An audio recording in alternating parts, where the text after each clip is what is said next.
皆さんはもか、お花と雑学を伝える癒し系 VTuber の花城もかです。今日は母の日にまつわる雑学を皆さんに布教したいと思います。母の日といえばカーネーションですね。カーネーションには色ごとに花言葉があることを知っていますか？今日は皆さんにカーネーションの花言葉たちと母の日の由来や歴史についてお話ししたいと思います。知見と一緒にお母さんへの感謝も深めていきましょう。まずはカーネーションの花言葉から紹介します。カーネーションには無垢で深い愛といった花言葉があります。そして冒頭でもお話しした通り、色ごとにも花言葉があります。それでは順番に見ていきましょう。赤色のカーネーション、花言葉は母への愛、母の愛、純粋な愛、真実の愛など。母の日に贈るカーネーションの中では定番と言われているお色です。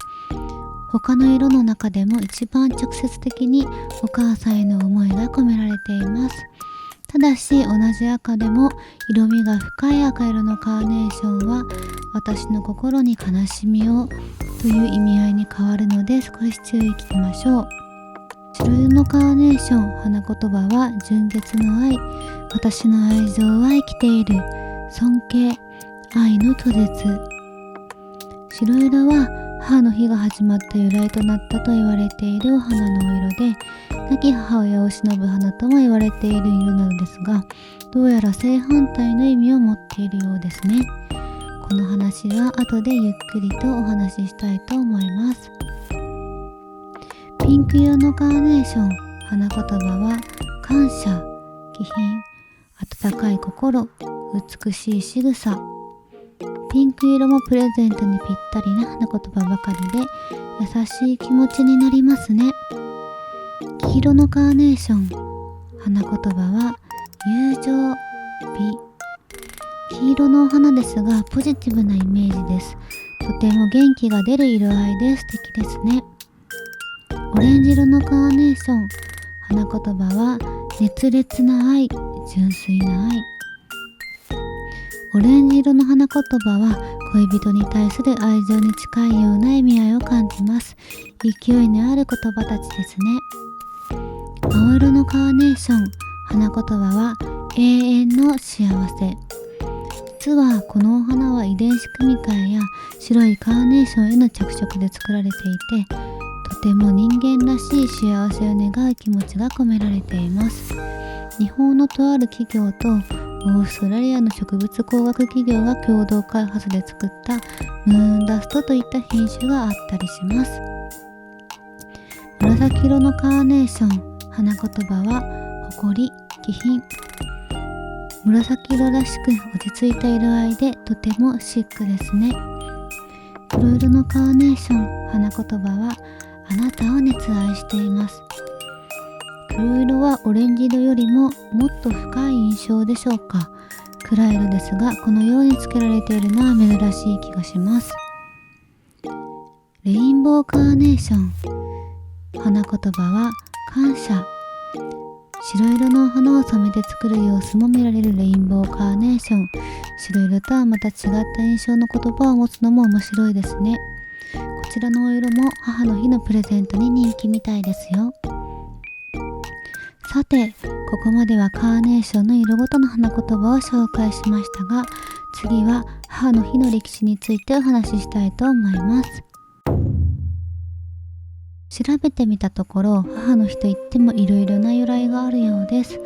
例えば、イギリスではイースターの一環として行われていたため、イースターの3週間前の日曜日が母の日になるだとか。日本では1937年、昭和12年に森永製菓が大々的に母の日を告知したことによって認知され、その後1947年、昭和22年に公式に5月の第2日曜日が母の日と認定されました。ただ、日本に普及している母の日の文化はアメリカのとある出来事が起源だと言われています。昔アメリカのアンナ・ジャービシュという女性が亡くなった母を偲び、追悼式で白いカーネーションを贈りました。アンナの母親は病気で苦しんでいる人たちを助けるためのボランティアや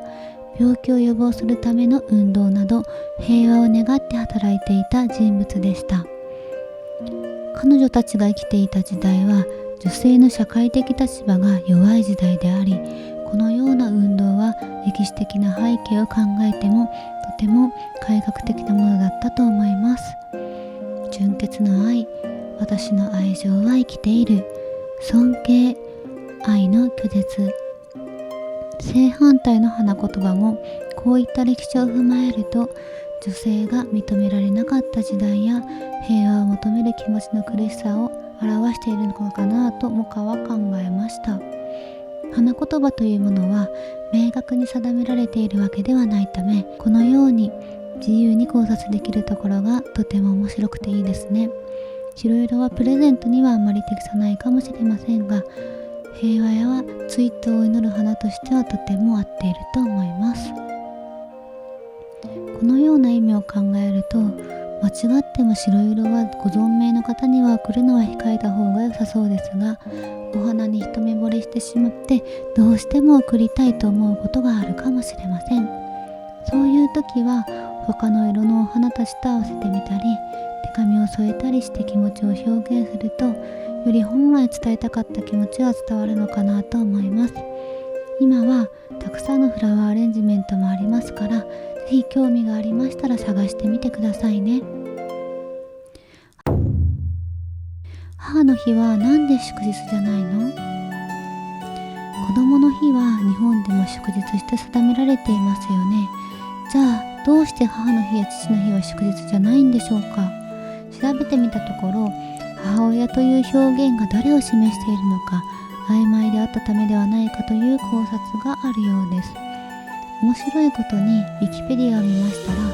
韓国やヨーロッパにあるアルバニア共和国では母の日は両親の日とされているようです。確かに自分が育ててくれた人を母と見立てるならば、両親のどちらも、あるいは血のつながっていない方でも母親になり得るのかなと思います。これもそのような親の位置づけが不明瞭な様子が伺えるなと思いました。実際にどうだったかはわかりませんけど、こういうところからも父の日よりも母の日がメジャーなのかなと思ったり、考察がはかどって面白いです。さて皆さんは母の日にお花は贈りますでしょうか。もしまだ準備中の方がいましたら、ぜひ今年はカーネーションを買ってみてはいかがですか。それでは花城もかでした。また次の動画でお会いしましょう。